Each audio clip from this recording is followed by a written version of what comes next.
Noah, you've really been in the Christmas spirit these last couple episodes. Well, the Browns aren't doing it for me. They're not keeping me jolly, so at least my attire will do so. We are breaking down film today. Shedeur Sanders, in particular, against the Bills. There was some good, there was some bad, there was some ugly. Make sure that you're hitting that like and subscribe button and leave a comment. Get in on the action and have a conversation with us down below. Noah, we were in that Bills game for quite a while. We had a chance to win for most of the game, frankly, which surprised me. I thought, I took Bills with the spread, so I thought it was gonna be a slaughtering, and it turns out it wasn't. Yeah, this was a weird game. Earlier in the week, Tommy Reese basically said in the media that Shedeur needs to do a better job of playing in structure and whatnot. And we saw this out of Shedeur, but it almost to me came at a detriment. It almost looked like I was watching some Dylan Gabriel tape at times where we were just getting to the check down and getting the ball out fast, which in certain situations, great. In other situations, doing too much. And you can really see that picture get painted as we get into the plays here. I like Shedeur taking what the D gave him, especially because they were in a lot of those cover two looks, which makes it harder to throw downfield. But at other times, there's wide open receivers, and you want him to make that throw. And I don't bring up Dylan Gabriel to compare the two because I hate comparing the two at this point. I just mean because if you go watch some of our film breakdown from back then, we were talking about check down after check down, and there was a lot of that in this game as opposed to forcing the ball downfield. It was weird. It was up, it was down. The Browns could have won. They had two opportunities at the end to do so, and they just did not. Squandered it like usual. Let's get into the plays themselves. The first one we have is during the second drive. To give you an idea, it's 2nd and 15. This is in the first quarter. This is in the first quarter, and this is the interception that a lot of people have talked about. And honestly, to me, I know it's a tip ball, it's a pop up, and all of that, but Shedeur could place that ball a little bit better, in my opinion. And I'm going to be critical because it's a loss. You can have a little more fun with it when it's a win, but we lost the football game. That's how I was raised in watching film. And the ball's behind him. If it's a wide open receiver, it's not like he's trying to fit a tight window. Jerry Judy is wide open here. If you look here too, I believe that's Fannin is open at the 25-yard line. If you throw him open a little bit to the front of him, but overall, it is a tip ball. The interception part of this isn't completely on Shedeur because that ball pops up. Yeah, this is But on Judy. This isn't on yeah, Shador. If it touches your hands as a wide receiver, you have to bring it in. And lately, Judy can't catch a cold. I know I've said it before. I'm not sure what's going on with him. But for me, this is on Judy. Yes, he throws it a little behind and high. And more importantly, probably here with maybe a little too much zip. He doesn't have to break his receiver's hands here. Yes, you have linebackers that are collapsing on that, and you need to get the ball there. But you don't have to be Brett Favre in this situation, but it's still on Judy, in my opinion. it's a majority on Judy in terms of the interception part. In terms of this being an incomplete pass, though, Shedeur can fit that ball in front of him just a little bit more, in my humble opinion. And I know I'll probably catch some flack from that, but it is a ball behind the receiver and a little high, which leads to the turnover. There is some blame to be placed there, in my opinion, on the quarterback. Sure. Let's move on to the second play that we have. This is the third drive. It's 3rd and 10 in the second quarter. Yeah, there is a lot to look at here. This is what you love and hate about Shador all in one. He holds on to the ball too long, but he uses his legs in a high effort play to get the first down. So he gets collapsed on, he breaks the tackle, he shakes, shimmies, gets all the way up to the first down marker and gets the first down. I just love the effort from the play here. That's the majority of what I have to talk about is the effort of Shador here to break the tackle. I actually like the tight view of this a lot better because you could see him shimmy and shake the defender off of his shoulder. But yeah, there's a lot to break down here. There's also potentially some people open. I'll look at that at the top as I look at my notes. But what was your reaction to everything you saw here from one Shedeur Sanders? I have two thoughts. One, as he starts to run, that's where I want his eyes to stay downfield because all he has to have is a single part of his body behind that line of scrimmage, and there are guys getting open as he right there is a good example. As soon as he's Yep. starting that break, he has a guy wide open. That's when you need to throw the football, even though you have green grass in front of you. The only other part, though, that I don't like about this is you had the first down, you got to slide. Let's not take these hits as a quarterback. I get it, but you already had the first, like, slide if you can. Yeah. Yeah, I'm with you on the slide portion of that too. And I was taking a pause because you're completely correct. That was my other set of the notes. You could see the guy reading that it's a scramble drill, which is first of all impressive because a lot of these receivers would just stay put once their route concept was done in weeks past. So Turning around, frustrating. see Shedeur run up, and while Shedeur gets the first down, so you could say we're nitpicking here a little bit. Getting that completion to, I can't tell who the receiver is with how zoomed out this is, so my apologies, but to that receiver just underneath the Browns helmet at the 43-ish yard line, that gets you the first down plus maybe some yak as well.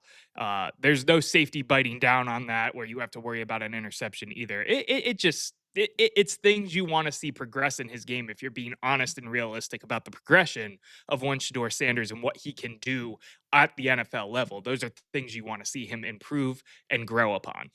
Yeah, and you're also running the football downfield. Like you're already heading in that direction. Just keep your eyes up at that point. These Yeah. are little things though, and obviously that overall is a positive play. What I said going into that game, what I wanted to see from Shador, I said design, but I said I wanted to see him use his legs more because he has the capability. And we saw exactly that in a lot of big plays that worked out well for us. All right, this next play is also during the third drive. It's 1st and 10 in the second quarter. Yeah, and this play we're gonna take our attention away from Shador for a second and point our attention to number 74, the right guard. Of course, if I'm breaking down film, I got to give some love to the O line because they were running the ball this game. And Tevin Jenkins is a player that is starting to intrigue me in terms of his fit for the Cleveland Browns moving forward, especially because we cannot draft 5 offensive linemen and expect them all to play and start for this team. So you got to have some guys coming back. And I just love, you're going to look at Tevin, he's right to the right of the field goal post. I just love his push here in the run game. And this was a consistent all day. And the running backs running up to his side and using him as the front. This run could have been a stop at the line of scrimmage. We've seen it all season. And then instead, Judkins gets 2 to 3 yards. I just like the effort, the second effort. He starts to get pushed, he starts chopping his feet, he gets movement. You love to see it. Good O line play from one Tevin Jenkins. Tevin Jenkins is good here, but I want to point something else out here. Look at this defensive formation that we have that you're seeing here. We got to alert out of this run. Like this should be a changed call at the line of scrimmage, in my opinion, because it's pretty clear. I mean, yeah, they can drop back into coverage, but their body language saying that they're stuffing the box here, and we do not run right up the gap that is filled by these guys. This should have been alerted out to potentially even a screen on the outside or something like that. But I don't like that we continue to run the ball here. The box is stacked like this because of how many guys you have brought in. You have that attached tight end to the right of KT Levinston on the right side, and then you have Malachi Corley here on the hashes. That's still technically in the box. That's why you have one, two, I know, three, but look four, at 5, 6, 7, 8. You have 8v7, and then you shift over out of it. You have the safety drop back. I don't know. Yeah, and maybe And that's the same thing you go into, and we talked about it in yesterday's episode about what the philosophy of the offense is for better or for worse. It's running the ball in a lot of 12, 13 personnel, multiple tight ends on the field, multiple guys in the box. You're taking and saying, we're going to brute force you. And obviously that hasn't worked all season, but it did on that play. Tevin Jenkins is an example of that. Getting 3 yards on that play is what you want to see at the most. Typically, if you get anything more than that, you're playing with house money at that point. yeah, and as I watch it again, I might just be wrong there. It is maybe somewhere where I wouldn't mind seeing the option. I understand why it's not run much at the pro level. It's because of the hashes and the amount of room there. But it sure feels like sometimes you could pull that ball down and get better yardage based on what you're seeing there at the line. But I digress. All right, Noah, let's move on to the fourth play. This is during the sixth drive. It's 1st and 10 in the third quarter. Yeah, so this is just an example, and I pulled this later in the game because people just acted like this offense was horrible in the second half of the game. But this is what Shedeur did well for a majority of this game. He was challenged to take what the defense gives him to play in structure, and he did this game in, game out. That's how we scored on the first drive. That's how we continued to look good offensively on the pass through a lot of that first half of the game. And this doesn't look like anything crazy, but it's just a simple curl route to his favorite tight end option. He takes it, he gets the ball out of his hand quick, and sometimes situationally, you need that in the NFL. So I was just using this as an example of what Shador did well the most in this game. Is there anything else you're seeing here? No, originally I thought, you see the defender moving with the receiver that would tell you that it's somewhat of a man coverage. I would normally like to take a shot down the field there, but you have that single high safety that's there to clean that up, and he only breaks down because the Shador's already making that pass. So I don't completely mind this. But as you let that develop, I almost wish we had, I don't know who that is streaking, if it's Corley or Judy. Um, but I almost wish we take advantage of that. As you see, he's gonna, he's got a step there. But again, that's not a big deal, and you do have the safety over top to help with that, in that case. But normally, I'd like to see a shot, but again, I think it's based on down and distance. It was 1st and 10. That's why I want Yeah. to see that there, and you have it, but I'm not mad about it either. He's hitting his checkdowns, which is great. Yeah. And it makes me think because obviously we're at a point in the season now where you're trying to figure out and evaluate talent as much as you're trying to win games, more so than you're trying to win games, that is. And with how blunt Tommy Reese was about wanting to see Shador play in structure this week in the media. First of all, you got to remember that this head coaching staff, this front office never gives the media anything. And Tommy Right. Reese sat down to the media and said, I need to see Shador play in more structure. I wonder if that was the focal point in terms of what they wanted to see Shador um, thrive on and explode on this week and learn in this week, as opposed to taking the shots downfield. And maybe that was a detriment to the win column, but maybe Shador showed them something and was trying to show them something more so because they're at that point of the season. I'm not getting into conspiracy theories that they weren't fully focused on winning a football game. I think they were still out there trying to beat the Buffalo Bills. But when you're trying to evaluate young talent, these are prime reps to see what a guy can or cannot do. Sounds conspiracy-esque to me. Let's move on to the fifth play. This is the sixth drive, and it is 1st and 10 in the third quarter. So this is a hell of a play, and it has more so to do with this is the interception. This is a hell of a play on the defender. This has less to do with Shador, obviously. This pick is kind of 50-50, but I don't love the fact that he hesitates here. See how he hesitates and he already has a receiver open earlier in that route. That's what gets the crash from Joey Bosa there Are you to talking get that about at the interception. 45? Yeah, you can see it better from this angle here. Let it run real quick. You've got the underneath or above, really either or. And what play? It's 1st and 10 too. So it's I not wonder if like you he's a have to. little gun shy here because, yeah, he's absolutely hoping that throw should be made, but you see the defenders lurk, like they're close. I wonder if he was just trying to not throw a pick here. Yeah, well, when you try to not throw a pick, you end up throwing a pick. That's that's how the NFL Oh, game works. You know what I mean? yeah, that's exactly what happened. But you get what I'm saying. Like, I wonder if he was just a little gun shy. I'm not saying he was, but yeah, right there, Now, coming now, out of his now, break, yeah. now, still now, still now. Now the defender's starting to react and see his eyes there and move backwards. And then He he still pumps got it. it though. And then Yeah. he throws the interception. He's way too hesitant on that play. That's a bad interception on Shedeur, flat out. Period. Bad interception on Shedeur, even though it was a tip ball, and you can make that argument. It's a bad interception on Shedeur. You can't be that hesitant at the NFL level. Yeah, I agree with you there. Let's move on to the seventh drive. This is during the third quarter still. It's 1st and 10. Yeah, let me pull that up for us real quick. I was just trying to also read my notes. I love these film videos because I can be a little loose and not have to worry about saying the right thing right away.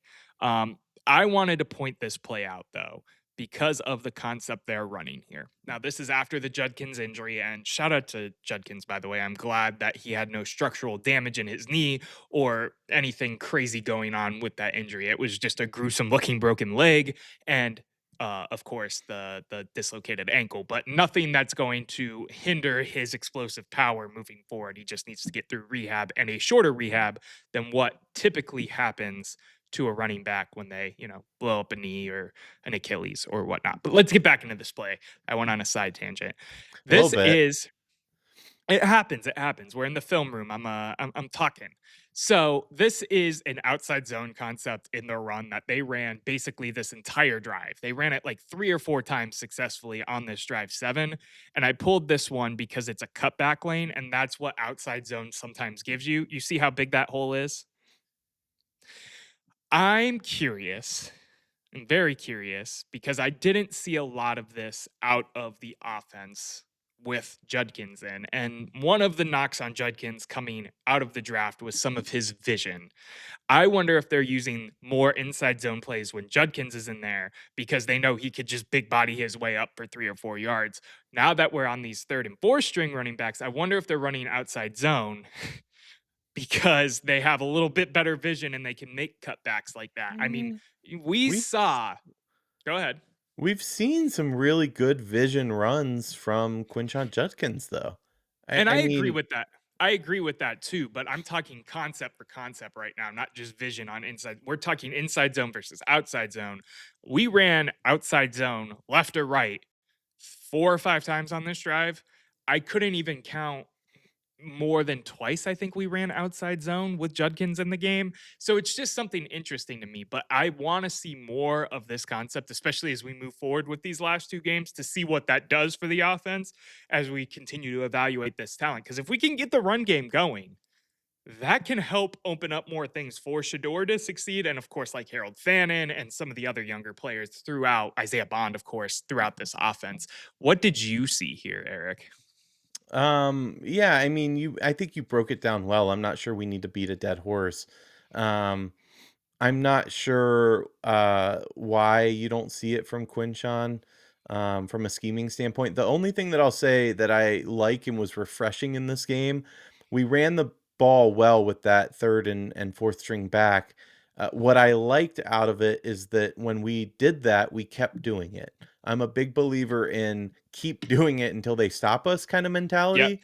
And we did just that. So that was refreshing because typically what would happen is we'd be doing this successfully, getting 6, 7, 8, 9 yards a run, and then all of a sudden we'll pitch it to the halfback who's going to make a pass. Like that's the Kevin Kitchens coming out.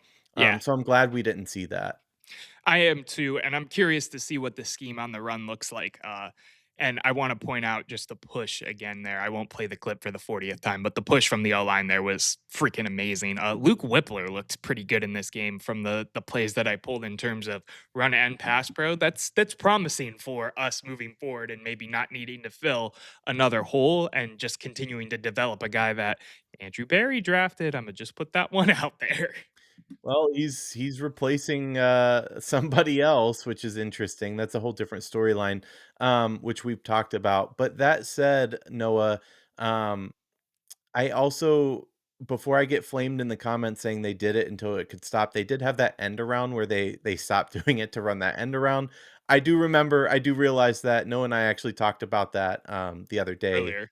or in maybe even in the episode. But let's move on to the seventh play that we have. So this is drive number 8. It's 1st and 10 in the fourth quarter here. So this is an example of the blurb that I gave before we got into the film of any other week I would see Shedeur make a throw and instead he takes the check down. So it's play action, meaning he's going to have some more time in the pocket. He's looking downfield. Look at Jerry Judy at almost the 25. If you throw him, going towards that actual 25-yard line, the 24, the 23 in the middle of the field, you got a chance. Instead I of don't taking know. that's NFL open all day, Eric. It's Wait, let it NFL. keep going. Um, I wanna see it live one more time because I thought that corner was coming down. Yeah, okay. I When you first said that, because you had it paused, I thought he was coming down, and that's not that open by the time you make the throw, but he wasn't. I don't know. I agree and I disagree here. I wanna see it one more time. Go ahead. We'll let it run. Because I think there's another look at Isaiah Bond on the backside too, if you fit that tight on the sideline. There's And a couple instead guys getting free too. I mean, look, streaking right down the side. He's wide. He's more open. I mean, you you gotta could make look that down to that throw. you could look down to I don't know which player that is. It's probably one of the 3rd or 4th string tight ends and even hit maybe Harold Fannin over here streaking across the field. I mean, there's plenty of downfield action here. It's just weird to me because normally Shador's like, "Give me that, I'm ready," and he takes the check down. So it makes me think more and more about that theory of they were really pressing Shedeur to take what's given to him, take the short game, play in rhythm and structure this week. It's a one to look at. That's all I'm saying. Yeah, it's interesting because you're right. He does have, oh man, streaking right down that right side of the field. That one should haunt you as you watch film, and I'm sure it is haunting them.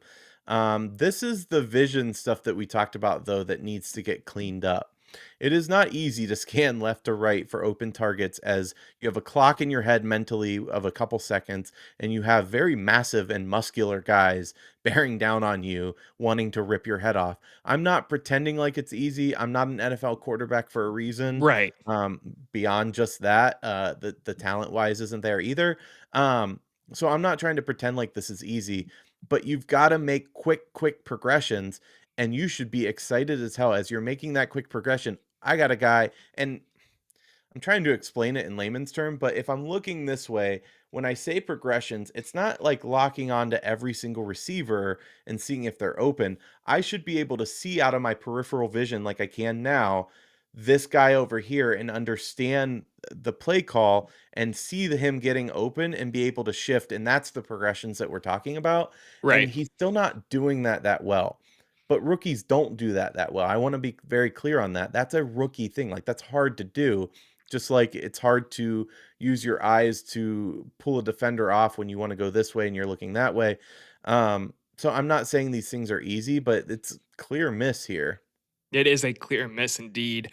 You want to move forward to the next one? Yeah, so this is the eighth play that we have. It's also in drive number 8, 4th and 10 in the fourth quarter. Yeah, I got a question, and I'm gonna let it play before I ask my question, not to spoil it. But really, what do you want him to do here? It is a 4th and 10 drive. It's a 4th and 10 play. There is, you'll see here in a second when I let it run again. No one's gonna be open. No one's open. Maybe over here, but you have two defenders on him over by the helmet. What Let it is play this a this route concept that we have here though? Oh, and We have it's a really bad route concept on 4th and 10 too. yeah, It we looks have all short of the sticks, doesn't it? not necessarily, but we have bunches in the middle that like that's our instead of spreading it out, we have bunches across the middle that's getting jammed up on a 4th and 10, like must convert kind of play. I don't like that here, honestly. And they're showing It's two a too safeties high back. look. Yeah. Yeah. I'm just looking to see what they actually run here again now.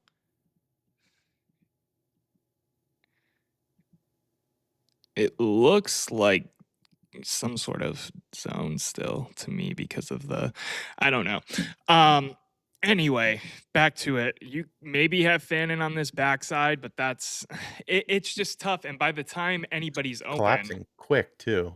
it collapses, and he tries to run away to get that play. I think he sees Fan and has the opportunity there to be the pass for first down, but by the time he gets open, he's got that pressure on him and takes a sack, which it's frustrating. And I saw plenty of people complain about it online, and that's why I wanted to pull that one. But I asked the question, what do you want him to do in that instance?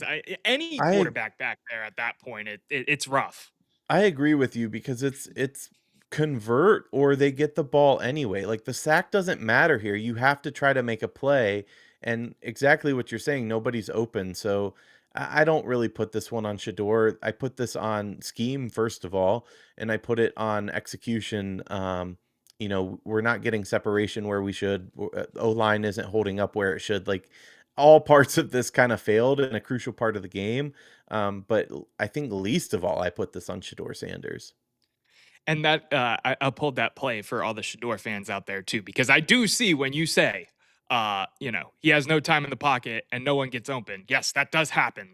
There is a tried and true example right there of people not getting open and him not having time in the pocket.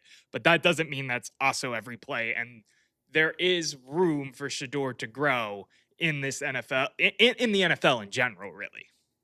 Well, if you thought it was over, it wasn't because the Browns did get the ball back.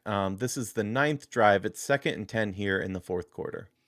Yeah, and I like to end on a high note when we win, so we're ending on a low note when we lose. This is a bad play from Shedeur, point blank, period. It's doing too much. It's second down. You don't have to jump around and hold the ball too long. You can take a check down. And by take a check down, let me just let this run real quick.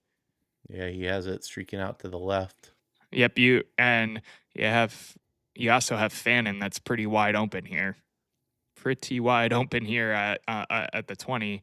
Instead, he's drifting back in the pocket. And yes, I've said online now multiple times. I think pocket drift is a part of the modern quarterbacks game. It just happens sometimes, but in this situation, you've got to think about the situation. It's second down, and instead of either throwing the ball away or just getting a check down and living to see another down, we almost have a safety. We almost have. I think this was called for intentional grounding, and it basically ends the drive 2 plays early. It's just an example of stuff Shedeur needs to clean up if he wants to continue to be in the NFL and have a successful NFL career. Yeah, definitely. And listen, he's growing, right? Like we're gonna continue to see this. I don't like ending on the sour note, but it's okay. It's a sour week. And this was a very winnable game. We went in as fans, I think, thinking that it was gonna be anything but, and we did well in pretty much all facets of the game. So the fact that we did not win and we lost when a field goal could have tied it at one point as well. We didn't really touch on special teams this week. It's just a bummer. I think we're in a better place overall, though, as we talked about the draft in an earlier episode, yesterday's episode. But listen, there's growing pains. And when we break this stuff down, Noah, when I say that, and I'm a fan, I want to say that first and foremost, but when I say, no, I have not seen enough for Shedeur to be our guy, to be the guy, to go all in and say, hey, he's the next franchise guy, or hey, we don't need to draft a quarterback because I'm not seeing it yet. I think he deserves more time. I think he deserves reps. I think he deserves to start. We're not calling him, at least I'm not calling him the guy yet. Yeah, I don't think anybody who has the Cleveland Browns in their heart of hearts right now can say he is truly the guy definitively right now. There's just not enough tape, and that may not be fair to Shedeur, and that may not seem fair in the dichotomy of developing a rookie quarterback and whatnot. But that's the truth, and there's not many times a franchise is in a position to take a guy in the top 5 and it be the draft class that makes sense to take a guy in the top 5 and all of the different things we talked about in yesterday's episode. So go check that out if you haven't already.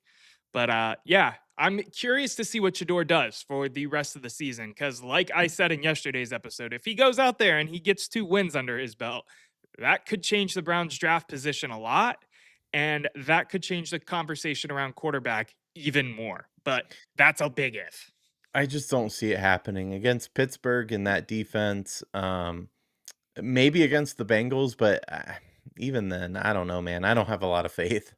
No, and that's totally fair. I think that's where we're at with this team right now, this coaching staff, this franchise as a whole. We're praying for better days, and we have not seen them in quite some time.